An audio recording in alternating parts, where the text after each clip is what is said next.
sometimes you got to just say it as it is, right? Mr. Risha, nice try with your 70%. I think this video explains everything. It's the way I see it, but it's different languages used in this video, but it explains it very, very well. And we have more protests to come. I asked this YouTube, I'm going to put his link underneath, right? Tesla Mike. Please join the movement, right? And any other YouTuber out there, specifically overseas, if you have a big following in Europe, in the UK, in the South Americas, in Canada's, please reach out to me because we want to coordinate protest number 2. As I said before, we are now adding cities. You will really like what I'll be doing in South Africa. We're going to be bringing some really interesting characters on board, right? And let's jump into this one. So here is David Risher's 70%. He chopped it up and made it sound so great. Like, drivers are getting 70%. Well, after, After expenditures and then hour fee. And it comes out to the same thing. This motherfucker right here lies through his teeth.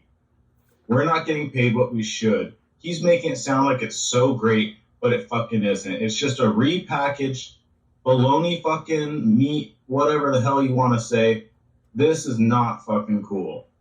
This guy needs to go to prison for exploiting millions of drivers. This is so not cool. I'm done. So livid right now. This is fucking bullshit.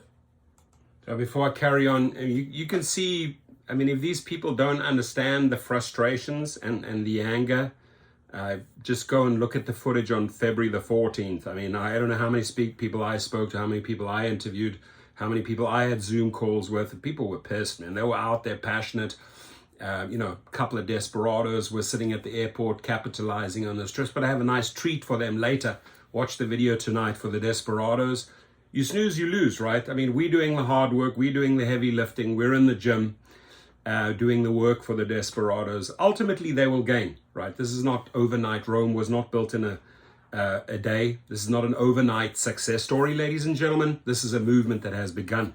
Protest number 1 over. Now on to the next one, more countries. But the driver sums up the frustrations. It's the bullshit that Mr. Risha is trying to spin, believing he can find some stupid people to buy his story.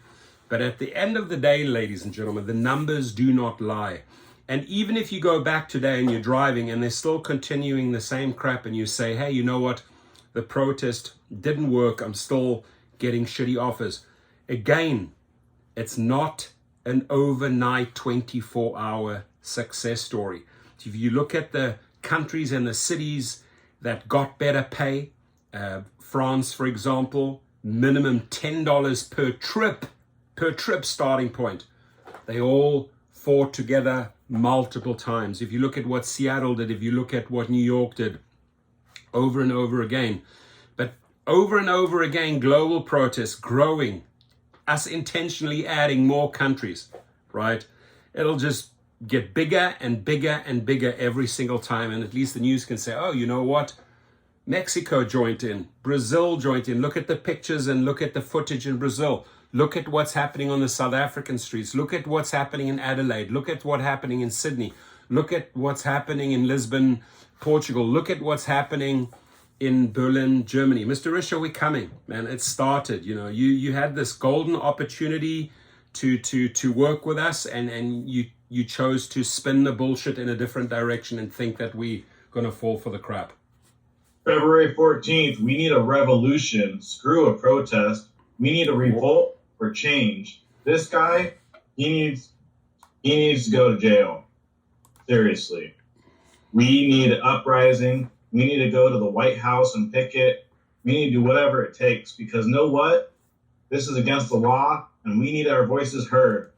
So I like the fact that, we could do something in DC in front of the White House, get a big crowd there. Get the DC crowd, the Maryland, the Virginia crowd, get down there, right, in numbers.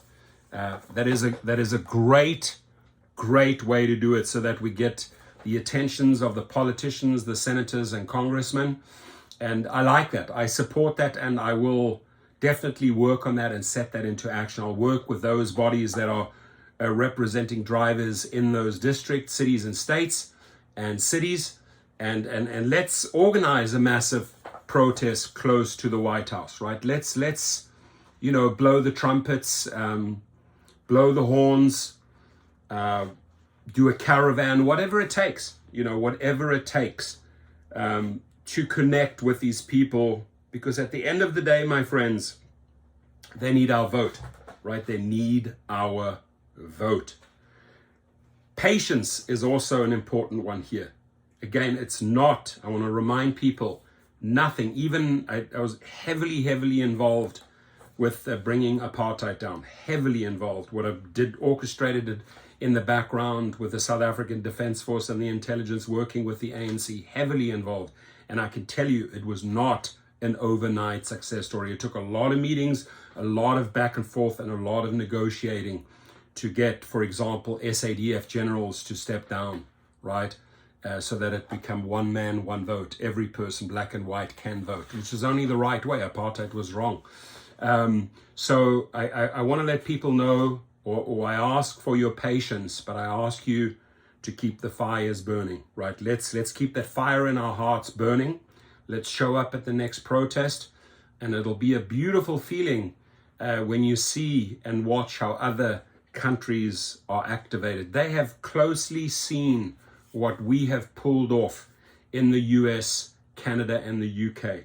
They are dying, they're itching to join. I mean, the amount of emails and messages I got from South Africa, Adelaide, please include us on the next one. I didn't want to intentionally make it a once-off, one massive one. No, we're going to gradually build it, more and more and more momentum, so that countries and other associations, organizations, and unions want to participate, are eager to participate. I mean, if I could show you the thousands and thousands of messages from people overseas say, we want in on this, we want in on the action. So it's coming. Mr. Risha, it's coming. Mr. Risha only operates in the United States and Canada with Lyft.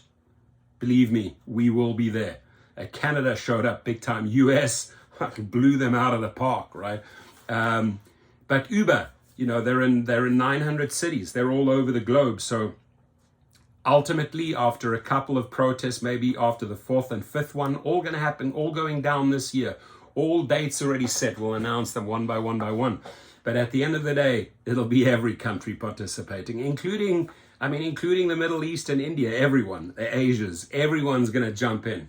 And it's going to be beautiful, and it's going to build, and it's going to cost them. This last protest cost them big bucks, right? And a couple of reasons why I know it worked. The surges were through the roof, right? The feedback, the media coverage, the TV coverage, and most important of all, Uber trying to squash that news with a $7 billion buyback announced, boom, right there on February the 14th, trying to squash the news. So they knew how powerful the movement was. So to the naysayers, to the people that just basically give up before they have even started, I can't change you.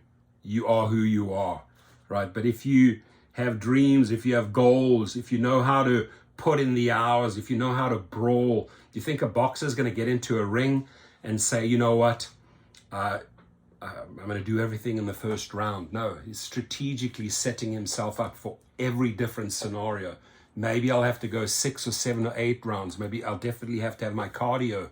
If you don't have your cardio and your shit together in round 8 or 10, you're going to tank, you're going to lose, you're going to get knocked out. So you have to think of this from every single angle. I love using boxing as a way to describe it. Actually going to be activating some very well-known boxers, right, that I know and have met, and we're going to get a lot of celebrities involved as well, right? And you can imagine just like some of the top boxers in the world standing in the gym with their gloves on, happening behind the scenes. We're organizing it already, right? Good luck to my friend Kevin Lorena, by the way, who's going to be fighting in Saudi Arabia on the same ticket as Usyk versus Tyson Fury. We know a lot of these big boys. So if they can make videos, if they can just make Instagram messages, if they can, they have a massive following, massive. We need people that have massive followings. And I'm asking all the YouTubers, including this gentleman right here, right? I can see how passionate you are. I can see the fire in your heart. Keep on flexing those muscles. Keep on bringing those videos, right? And join in on the movement, right? I know you say you want a little bit more of a radical approach and start a revolution, but even if we keep on protesting in numbers and go to the White House and do it peacefully, right? We want to get political leaders' attention, right? It's going to cost you. If you do not change things, it's going to cost you your vote, right? So 100% this has to happen in Washington, D.C., a protest, and it will. My city of birth, by the way, I was born in Georgetown Hospital in Washington, D.C. My father was a professor at Georgetown University. So yeah, the city has a lot of meaning to me, and I absolutely love the idea. A protest will be held down. They're going to have to get the right permits. It's going to have to be done peacefully. This also costs the cities a lot of money. I mean, the San Francisco police did an amazing, a tremendous job working with us drivers on February the 14th. Just gratitude. Thank you for all your efforts for keeping the peace. Thank you, drivers, for not spinning out of control and breaking down windows. And when we include Amsterdam, I know my buddies in Amsterdam that I can activate. I mean, and in South Africa. I mean, South Africa, they'll burn the offices down. But no, we're not going to do it that way. High corner, which in African means no. High corner, Wena, please no, right? But we will do this peacefully, right? And it's going to be fun. It's going to be fun sitting back watching all these peaceful protests take place all around the world. Keep those videos coming. Join us. His video is going to be right below in the description. Subscribe to him. We need to work together and lift YouTubers, influencers, whoever it is, social media people up so that they can work in synchronicity, so that when we have something to announce, it goes out on a specific day. And we push out in the last week. We really hit it hard. That's why this was so successful. Now, this ain't cheap. Like I said the first round probably cost me $6,000. I got to pay people, right? Maybe the next time around, because more countries are included, maybe we're going to get a GoFundMe going, maybe an app. We're thinking putting an app and a more sophisticated website in there. And anyway, it's all moving in the right direction. Been getting a lot of questions. Hey, would you maybe run as a leader, president of our union? Getting a lot of those type of offers, and nothing's off the table. But I want to see an organization that has a lot of bodies and represents the right message for drivers, right? So I work closely with a lot of people in Canada and the UK. That's why it was an obvious fit to add UK and Canada to the first one. But it's next time around, my friends in Australia, you're on board, South Africa's on board, Europe's on board, South America's are on board, and the third one we're probably going to then move on to other countries. But it's going to get bigger, it's going to get better, we're going to get louder, and it's always going to be peaceful. God bless you all.